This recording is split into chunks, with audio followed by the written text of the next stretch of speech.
Yeah, and this is here now the opportunity. Are we going to see any counter attacks on this climb? Is anyone not happy with a sprint finish? Well, there's one already, and it's Groupama FDG. We're just looking to see who that is. That could be Valentin Madouas. Yeah, well spotted. Yeah, now I was going to mention Madouas, one of their real, well, joker cards this week for them as a potential on pretty much any of these stages. That looks his form. He's the first to go. There's one of the UE team Emirates chasing. That's not Vegard Stakkelang. I'm just looking to see who that is. Quite possibly Covey. Yeah. Yeah, it does look like Covey's form. You're right. I think you're spot on there, Maggie. Madouas, Covey. There is one Movistar rider leading a group there to try and chase it. Madouas goes and presses his head unit there to reset his average power or something, presumably, that these young riders watch. I always find that bizarre, mid-attack. But it... yeah, it is Covey. Well spotted. Yeah, I always do find that, Maggie, absolutely bizarre. At this stage of the race, mid-attack, you know you're being chased anyway, and yet you still... What will he be doing there? What's he actually looking for to give him the measure of... Because he's already halfway through the attack anyway, and he's gone and pressed some kind of reset button, right? It's not necessarily a reset button. He might be just swiping the screen across to see how far is it to the top of this climb. How far do I have to go? What's the gradient coming up like to judge the effort somewhat on by the time you got that little bit of it. I mean, it's not a big gap, but when you have that little bit of clear road in front between you and the peloton, then that might be the thing to do. Also, if the descent off the climb, if you know that it's likely to be fairly fast, then maybe getting the map up so that you can see the corners coming up, so you can kind of judge your braking points based on what you can see on the map on the computer. I don't think he will be looking at the power or the heart rate or anything like that. You know, that's more if you're sat and sort of plugging away like the 5 riders that we've had in the break and then come down to 4. At that point, maybe look at your average power of the day and, you know, what can I do with this? Or if you're in a solo breakaway. Maggie, that's useful because there's a little group detached trying to go after Madouas there, and riders that were in it now again showing their intent in this. Diego Alisi was the UAE Team Emirates rider. Warren Barguil, our defending champion, was also in there. Stan de Wolf was there, the Belgian rider for Agi Desert Citroën team. So these riders, just by the fact they're doing that, showing their intent on this stage, definitely. It's the second or third time now that Warren Barguil has been mixing things up at the front, our defending champion for Arkea Samsic. And right now, Madouas still holding a little gap there.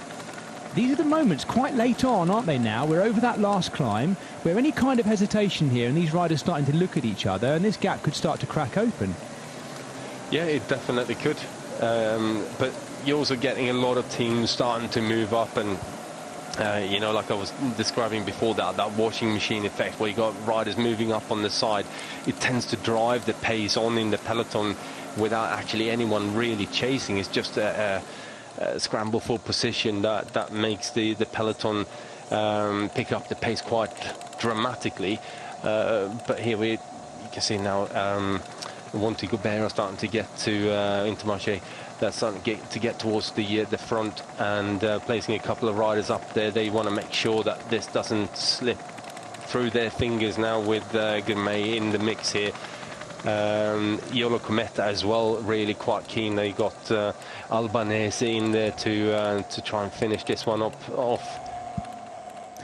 We have lost our kilometre ticker at the top there, and it's now getting very close. We're into those last 5 kilometres. It might pop back up at some point, but I'm going to watch our road map and try and figure out exactly where we are.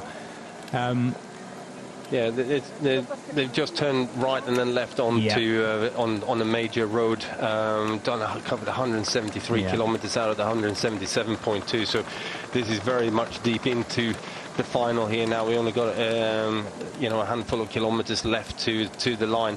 Couple of little drags as well, and then a fast run into a right-hand turn in a roundabout, and quite a small roundabout, and then we're going to go straight across the next roundabout, which looks a little bit more difficult in terms of maneuvering. It's quite a big roundabout. So that one is going to be, I think, quite important. That's about 2 kilometers from the finish that we need to keep an eye on that.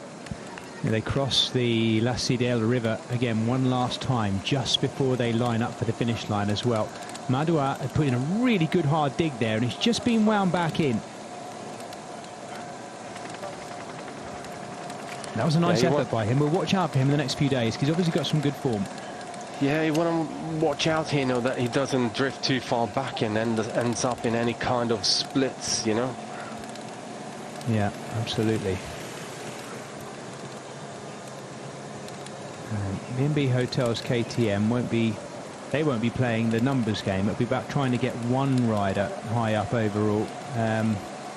Cyril Barth is probably their fastest finisher, but they're going to have a right fight on their hands here because this is a big group coming in together in still what are relatively narrow roads. We've got a couple of those roundabouts, as Maggie pointed out, to come. 3K to go right now, and it's Movistar. Try and get things under control. Back of that string for Movistar is Garcia Cortina. So Ivan Garcia Cortina at this stage looks to be their appointed man they're leading out. But as Magnus mentioned, our suspicion is they're going to try and place as many of these riders as they can. There's big gaps between them, though, isn't there? It is. It's still quite a way to go. The 3 kilometers, they've hit the front with only 3 riders in front of their sprinter. So my guess is that they're going to run out of manpower here to keep Cortina in position. And when you're looking down behind them, there is a lot of the fast sprinters there as well. Yeah, Garcia Cortina, the last of them. Jorge Acas was up there as well in that first string of 3 riders leading him out. Even split by the look of it, either side of that peloton. And one team I can see moving up in colours is Total Energies. Now, I'm not sure Julien Simon isn't...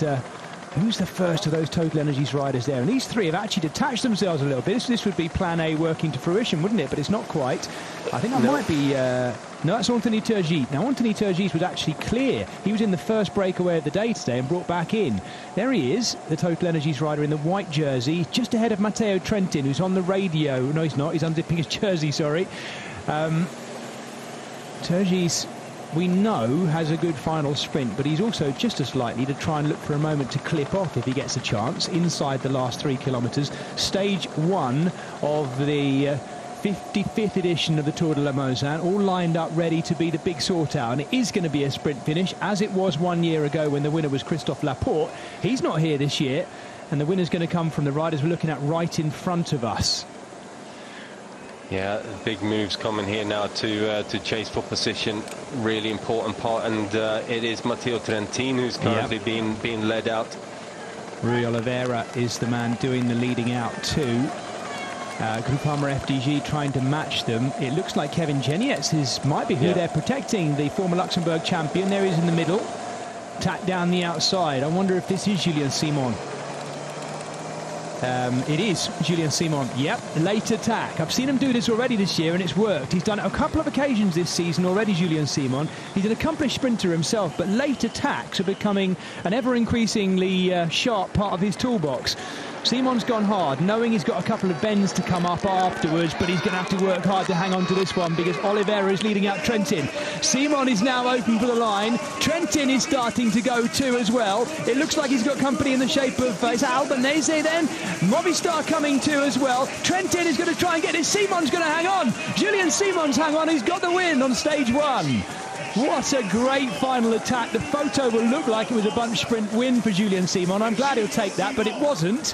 It was not at all. It was a great late attack, perfectly timed, and the peloton has come in together behind a lone late attacker, Julien Simon.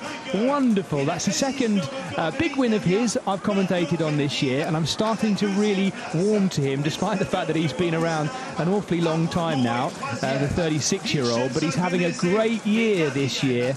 He's been 14 times in the top 10 in this race, but has never won a stage. Julien Simon, in this sparkling year he's having at the age of 36. Didn't I say to you, Maggie, this is a great field of older riders, and another one of them has just gone and shown all the youngsters exactly how to do it. Yeah, definitely. I mean, it was a beautifully timed attack. And just the fact that there weren't enough teammates around the sprinters to keep the pace high enough to sort of deter from one of these attacks to go, and Julian Simon just spotted it perfectly and managed to hold on. That was lovely. I honestly thought he was going to get swallowed up as we came to the line, but I did mention at the beginning of the day, it does just gradually drag a little bit, and then that, the drag is a little bit steeper towards the bottom, and he is, I still think, even at the age of 36, he's one of the very best at that, the late attack into a gradual drag. Look at it, beautiful, on the drops, they're all looking at each other, he's gone hard down the right-hand side of the road. You talk us through the closing part of this, Maggie, would you?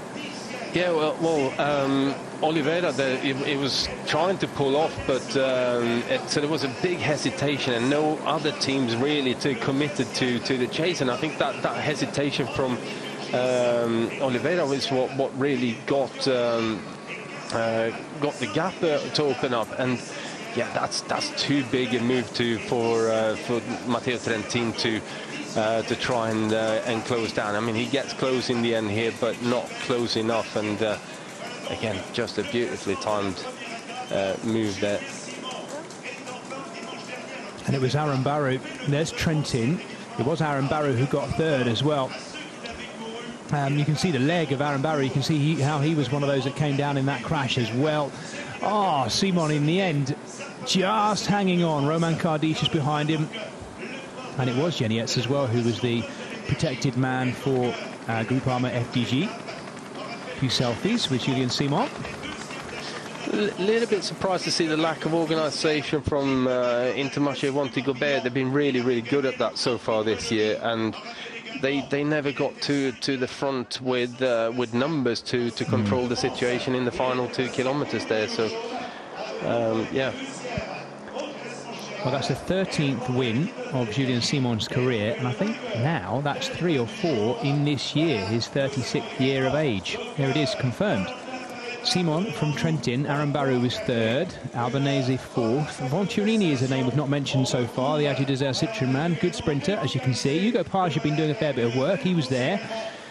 Garcia Cortina, the second of those Movistar riders. So they did get 2 in the top 10, but the points are only down to third, so they've scored some points there. That closes off that mark. Romain Kardich, the leader of the Saint-Michel-Aubert 93 team, the Frenchman, and Kevin Genietz was that protected rider, by the looks of it, for Groupama FDG, and I wouldn't necessarily have thought of that. He is a relatively fast finisher. I guess, for that team, when you look at the way, when they're working like that, normally there's Arnaud Demar